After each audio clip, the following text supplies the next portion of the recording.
Welcome to the Big Guy Podcast here on ACAST. We invite you to become members of ACAST Plus. Thank you.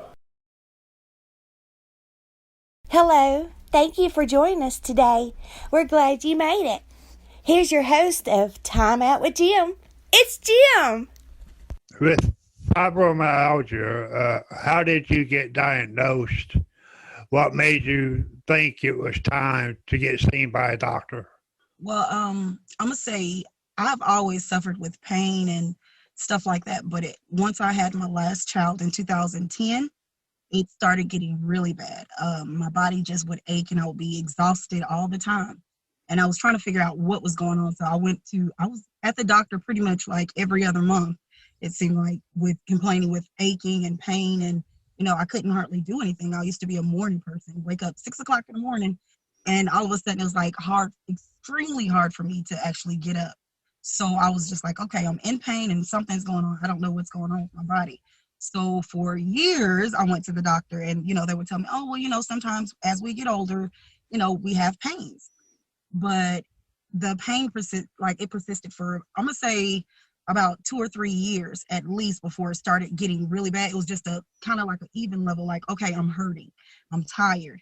And then it just gradually got worse. So I went to the doctor. I kept going to the doctor and they finally, told me they were wondering about my thyroid and everything. And finally they were like, basically, you're a healthy woman. There's nothing, I don't know what to tell you. And eventually they started doing blood tests. And so with the blood test, I had found out that I had Sjogren syndrome. And with the Sjogren syndrome, they said that it seemed like it was lupus. So they sent me to a rheumatologist. The rheumatologist basically tested me and did a bunch of stuff. And they diagnosed me with Sjogren's. But once I was diagnosed with Sjogren's, they were like, well, you have fibromyalgia also. So, but that was, I'm going to say, about maybe 3 years ago that I got diagnosed. You had fibro. You said 3 years? I was diagnosed with it 3 years ago. Okay. I believe I've had it, I'm going to say since I hit about 18, 19. That's when the pain started setting in. But once I had my first child, I felt pain, but it was just like, okay, I got things to do. So I can't let it get me down. So I'm going to say since about 2005, I started feeling pain. 2010, once I had my last child, it was just unbearable pain. Like to the point where I was just like, okay, this is not normal. So I'm going to say about 2005, I noticed it. Fibro, is it just pain that you're feeling, or is there any other symptoms besides pain? It's pain. It feels as if it's nerve mainly. Like my skin sometimes is extremely sensitive. It's hard for me to like get up. Like my body aches. It's like a achy pain. So it's like sometimes it's like like when your hands get numb, how you have that tingling like pin needles. Like that's how my body feels at times. Like pin needles, like stepping on pin needles. My hands, like they go numb sometimes. My shoulders, I have spots in my back and in my knees and stuff like that. Like certain places on my body that are like inflamed. Sometimes they swell up. So it's not just the pain is it's pain. It's the numb feeling. It's a lot to it, like nerve stuff. During my research, I've read that people with fibro gets tired a lot. Yes. Is that true? It is absolute. Like, sometimes, like in the morning, it is extremely hard for me to get up. I used to have to set my alarm for 5 o'clock to get my children up at 6:45.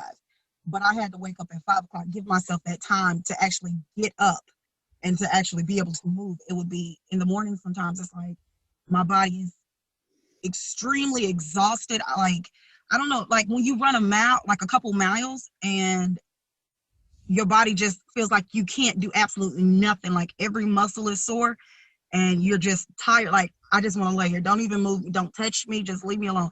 It's one of those types of like lethargicness. Is you have no energy. And on top of that, like, it's just you cannot stay awake for nothing. Sometimes I'll be talking to my children or talking to people and I fall asleep. Like, it's crazy. How has your life changed from having fibro? Well, it has changed from me having a steady job to me basically having to pick up crafts, because there's like with the situation with the fibro, you never really know when you're going to have a downtime, like an episode. That's what I call them, episodes. You never know when you're going to have an episode. And it had got to the point where I was in home health care, and I had clients, and most of my clients were self-sufficient. They pretty much just needed a companion. And then I had switched over to full-time. And this is when I was having an uptime, I had switched over to full-time. One of my patients had started going downhill and needed assistance, like getting up and stuff like that. And I remember one time, it was so bad. This is when I decided that I had to quit. It was so bad that I was actually assisting a patient up, and my body gave out on me, like absolutely gave out, to the point where I almost dropped my patient. And it hurt so bad to know that I almost dropped the patient. Like my body just was like, nope, not today. And it's just like you can't really, having a steady job and being able to go outside and play and run around with the kids, sometimes it is absolutely like it's impossible. Like they'll tell you, hey, do exercise and do all this stuff like that, and sometimes it helps, don't get me wrong, sometimes it helps. But when you're too tired and you don't have any energy and your body is hurting so bad, it is extremely hard to do any type of exercise when you like literally don't have the energy to get up out of the bed. It's been times where I've had to call my kids, my oldest daughter, and I'm like, can you please just help me go to the bathroom and take a shower? Like I can barely get in the tub. My joints swell up, my knees and stuff like that, they sometimes swell up. A lot of the times, you have to eat right. You have to eat a little bit better than what you normally do. That's one of the things that like it starts the inflammation in my body and starts different things or whatever. If I eat out, like if I eat fast food and stuff like that, a lot of the times it'll affect your body. So even eating, you can't eat everything you wanted to all the time. Drinking a lot of stuff, a lot of the stuff that I do every day, or I used to do every day, or, it's not something that's feasible now because of the fibromyalgia. What are your personal tips for relief? Far as eating habits, you have to do a lot more organic, not even necessarily organic, but more natural foods, more things that are alkaline. When you eat a lot of acid, like stuff that's not alkaline, it affects your body in a bad way. So eating healthy, I do a lot of herbs. I do CBD. I'm not really too big on medication. The only time I really take medication is whenever I am like extremely hurting to the point where I'm about to cry. But eating, trying to stay active, trying to, battle that. You have to try to do something, but trying to be active, eating better, and doing a lot of herbal stuff like moringa and turmeric is a big helper. I take turmeric. I make soap bars with turmeric in it.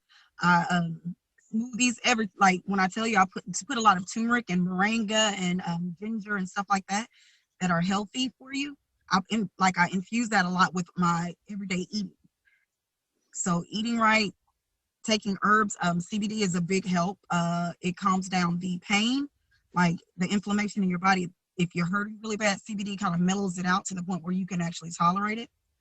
So pretty much those are the things that I do that would help out, that helps out with me. Any other test for relief? Right now they have recommended I do a chemo infusion. I am terrified of chemo. That's not something I really want to do, but I've taken a lot of different types of medication.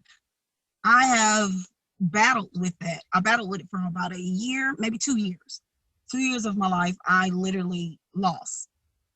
And when I say I lost 2 years of my life, I was not coherent at all. I was so medicated that I didn't have any pain, but I also wasn't able to even help with homework with my children. I wasn't able to do anything. Like I was just so for a lack of better words, I was so doped up that I didn't have any complaints. I didn't even have a personality. I didn't have any, like, a voice to even, because I was so medicated. A lot of the medicines that they put me on, they had put me on, I want to say Cymbalta to help with the nerves and stuff like that. Cymbalta, it ended up making me suicidal. I had got really depressed on it, so it was like that. Lexapro.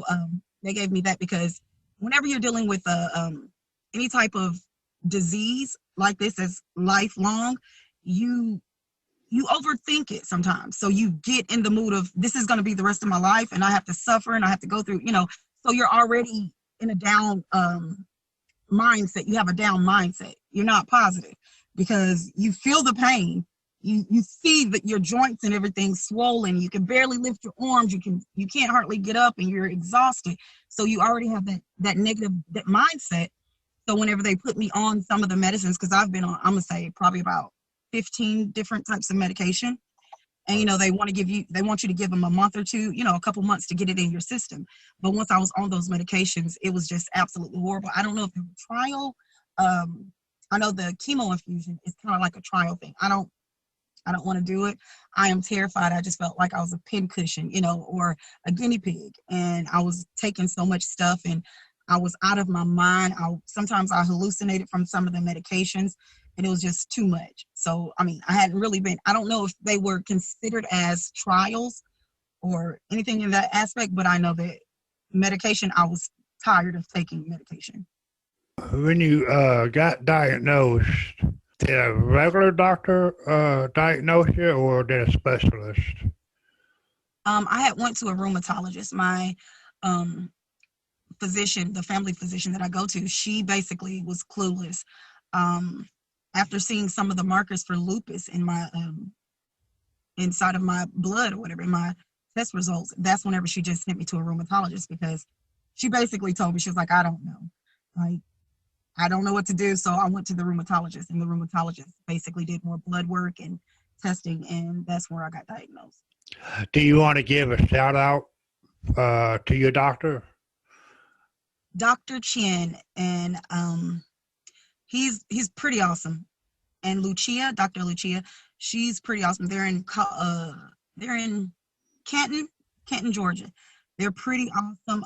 They've worked with me through the whole process, with me. They give me advice, and even with medical stuff, like they sometimes tell me it's okay to do a little herbal things and stuff like that. The turmeric was one of the things that I'm gonna say Dr. Lucia had told me to start taking. She was like, don't just put it in your food. You need to take the supplements of it. So I do want to give a shout out to them because they were actually super beneficial. You say to people who are just finding out they got fibro or trying to get on the right medicines or the right therapy, what would you say to them? Try a lot of different things. Don't just try the pharmaceutical medicines. Try herbal medicines. Herbal medicines benefit you in so many different ways. Eat better. Try your best to keep a positive mood. Like you always got to be positive towards this, because it's easy to get drowned in the negativity and thinking about it's going to be the rest of my life and all the pain and everything that you're going through.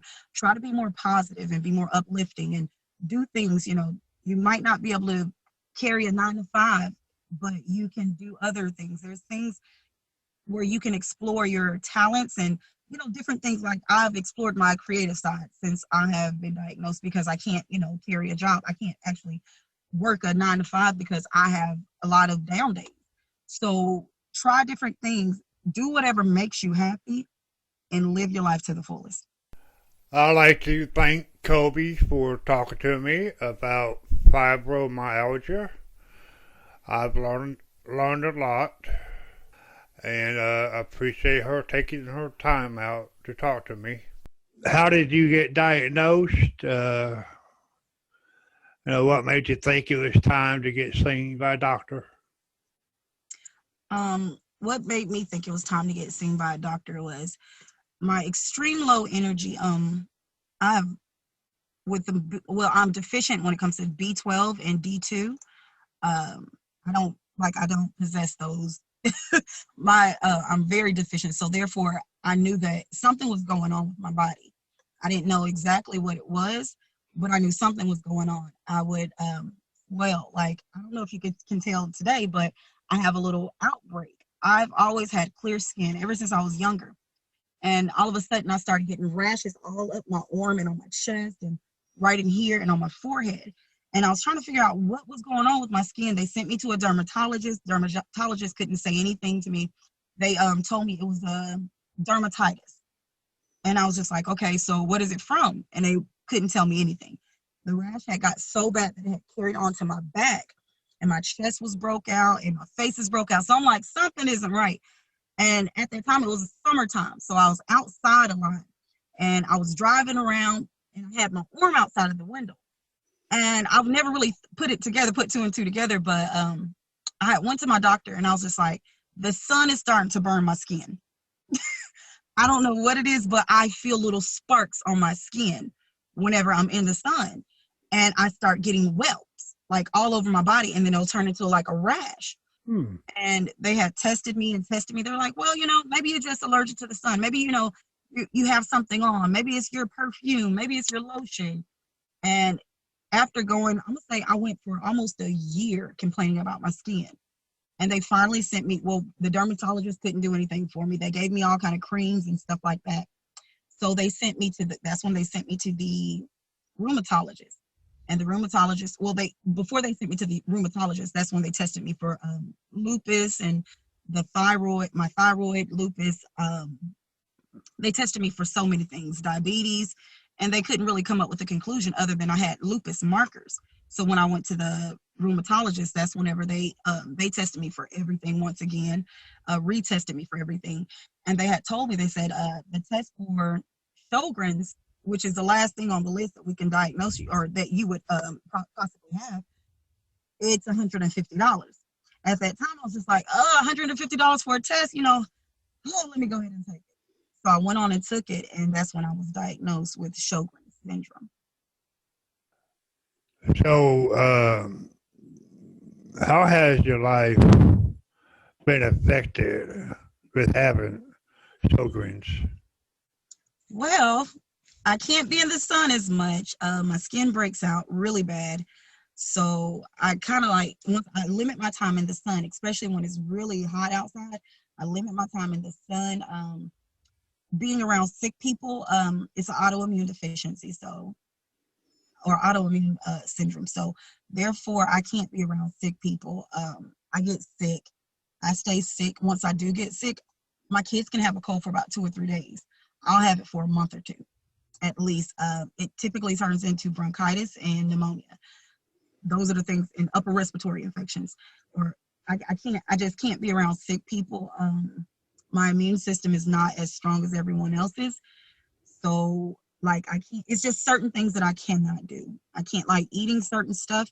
It causes inflammation in my body. Once again, with the Sjogren's, it's chronic fatigue and chronic pain. So with the combination of those two, it's like a double whammy with fibromyalgia and the Sjogren's. So they kind of mimic one another a little bit, but Sjogren's is more of if I get hurt, if I overwork myself, I can go do something what the typical person would do. Probably if I stayed outside and played with the kids for about an hour, I'm going to come in about to pass out. I won't have the energy to do absolutely nothing. I will be extremely drained and I have to take a break. Sometimes the breaks, the little, okay, I'm going to lay down and I'm going to rest. Sometimes it gives me just a little bit more energy. Most of the time, it doesn't do absolutely nothing. Working out and, doing stuff like that, people tell you to do those kind of things, to help you out. It doesn't help. It's like constantly tearing your body down. I have inflammation a lot in my blood. Well, and it shows, they do the blood test to show the inflammation in my body. And the inflammation gets so high. It's supposed to be under a 15. Mine has been over 58.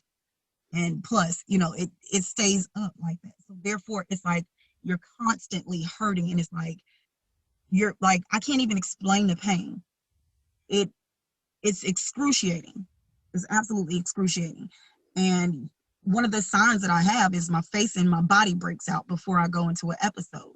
So I'll I'll see the signs of the episode coming. So it's just like, okay, I might be down for a day or two. I might be down for a week. I might be down for a month with the Sjogren. So it's like you can't predict your day. You can't predict your life. You can't really plan too much ahead, like in the future, because you never know what you're going to feel like. And sometimes it can get you down. It really can. But you have to pace yourself a lot in life. You can't do everything like everyone else. You can't go out and, I'm going to walk a mile. By the time you get probably a quarter into that mile, you're done for. Like, you're about to pass out. You have no energy. You're hurting. It's just sometimes you can't live your everyday life. You can't. Like, the old me is someone that, I used to come outside. Me and the kids played Red Rover and Duck Duck Goose and stuff like that. I can't do none of that. Like, I have to monitor them playing. Like, okay, now you go. I can't get in there and play the game with them because I get burnt out very quickly at times. So those are the things, like, that's how it affects my life. You get burnt out very quickly. So basically, you just pretty much gotta stay in or limit your time outside. So medication don't help. Nothing that I've been on has helped at all. Nothing that I've been on. Like I said, it'll have you so out of your mind that you don't feel the pain. But to me, that's a treatment. I don't believe in treatments. I'd rather do something that's going to actually be better for you. And they have a lot of side effects. Like with the Sjogrens, when my skin acts up, what they typically do is they put me on, I can't think of the steroid. It starts with a P. But they put me on this steroid, and it makes me more sensitive to the sun. So I could, like how I'm sitting in my car right now, me sitting in my car, my skin would be totally broke out. Like, I would have red whelps all over my face just from this little exposure to the sun that I have. Like, I couldn't do that, and then they give you, also with Sjogrens, you have dry eyes, dry mouth, all your mucus membranes, they don't produce enough saliva. So therefore you're dry. Your eyes, like wearing contacts. I have on contacts now. I don't have dry eyes right now, but my throat is super dry. And that's another thing that you have to deal with. So whenever your throat gets dry like that, a lot of the times, especially with this corona thing, I have to keep a bottle of water with me. I am terrified for someone to think I have corona, because typically whenever my throat gets extremely dry, it starts to stick together. So when it sticks together, you start coughing. And people are like, looking at you like, oh my goodness, like, go. And it's like, no, I have an autoimmune deficiency, that I don't have enough spit in my mouth and my throat is getting dry. That's it, but it's little stuff like that. It's something that's nagging, but it's something you learn to tolerate and deal with. You find different ways to cope with it. Sjogren also, with no saliva in your mouth, it affects your teeth. And that's one of the biggest things that I battle with. I hate the fact that you lose teeth.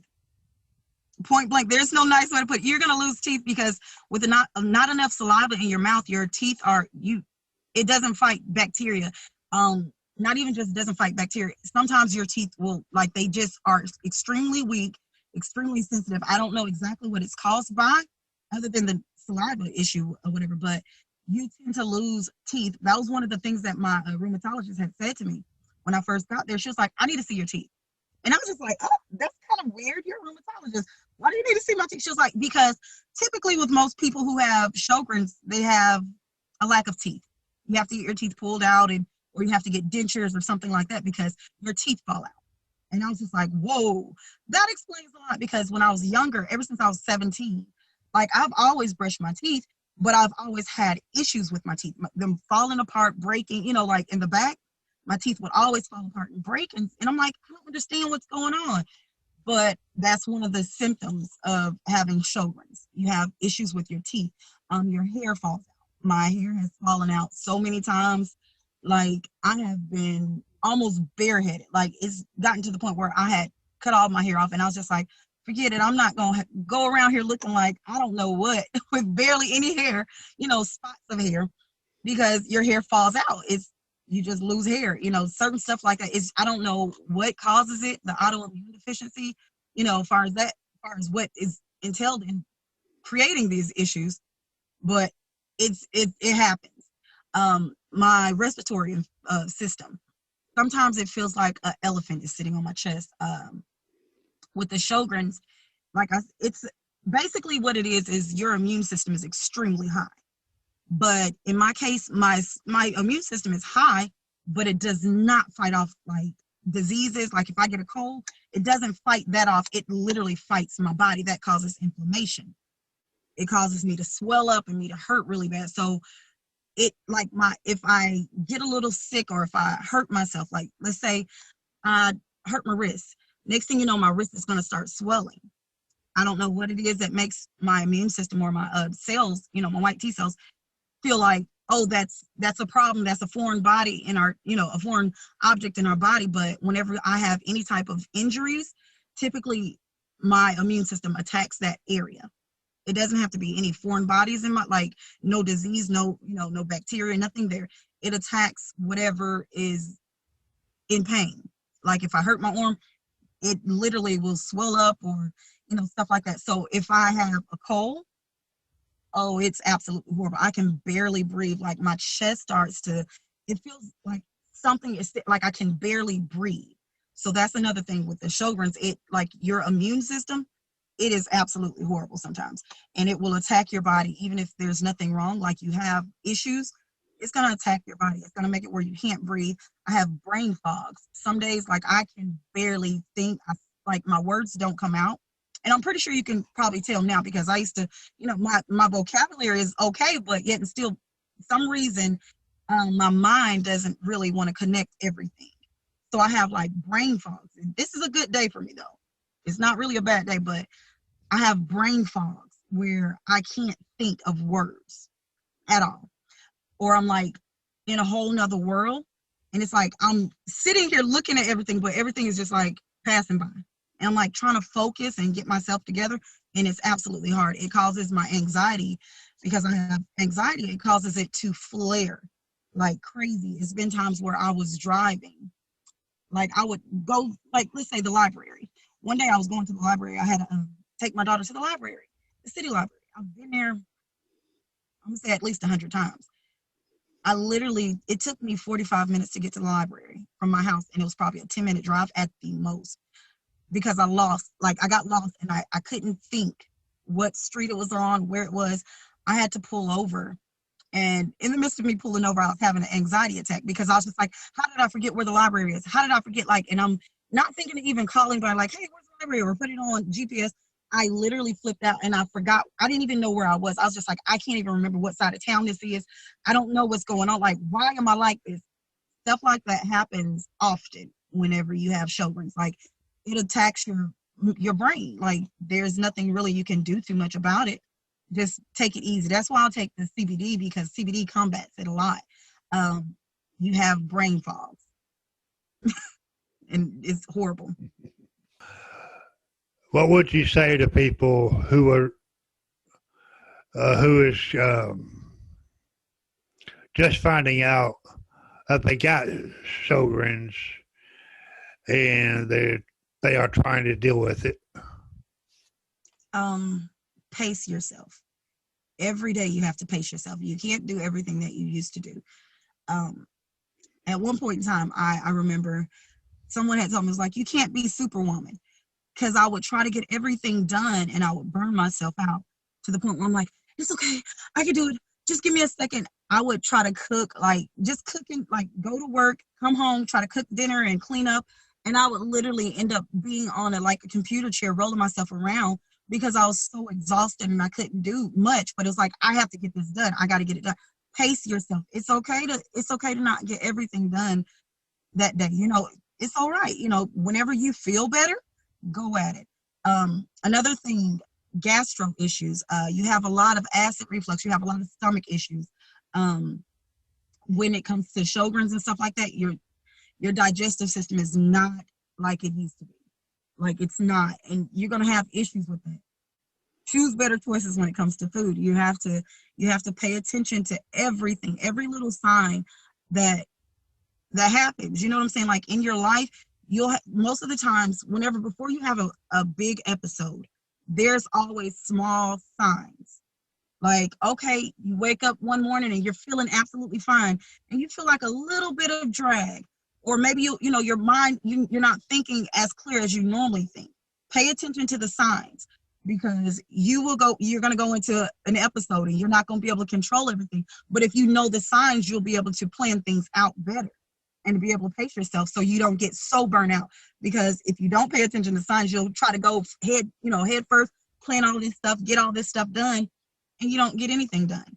So pace yourself, pay attention to the signs, eat better, try to do a little exercise whenever you feel like it. And one of the things that, people don't understand whenever it comes to any of these diseases that I have, a lot of people, especially my family and stuff, people always tell you, all you have to do is exercise. You can be healthier if you exercise. When you have absolutely no energy to get up and do anything, exercise is almost impossible. Like, you get tired. Hey, just pace yourself. Don't plan ahead, because if you plan ahead, you're going to be devastated because you're not going to get everything that you planned done. Just pace yourself, and try to look at the positive things on this. Like, when it comes down to it, like I said, it will have you in a bad headspace. You'll be thinking a lot of negative. Think of the positive things about, having Sjogren's and, fibromyalgia. Yeah, it's not great all the time, but hey, it makes you sit back and actually pay attention to what's going on, and not even just pay attention, but you appreciate things in life more. Like simple things like taking your kids to the park or going to the beach with the kids. You appreciate things. Just sit back and enjoy life. Don't let it live you. You got to live life, but yet and still it gives you time to sit back and appreciate things. So just sit, try to be positive about it and all. Pay attention to your signs and be positive. I'd like to thank you for your time. Oh, no problem. I said, no problem. And I appreciate you. No problem. No problem. If this episode touched you in any way, please share it with your friends and family. And please consider donating to anchor.fm/timeoutwithjim and help keep our podcast going. Thank you for listening.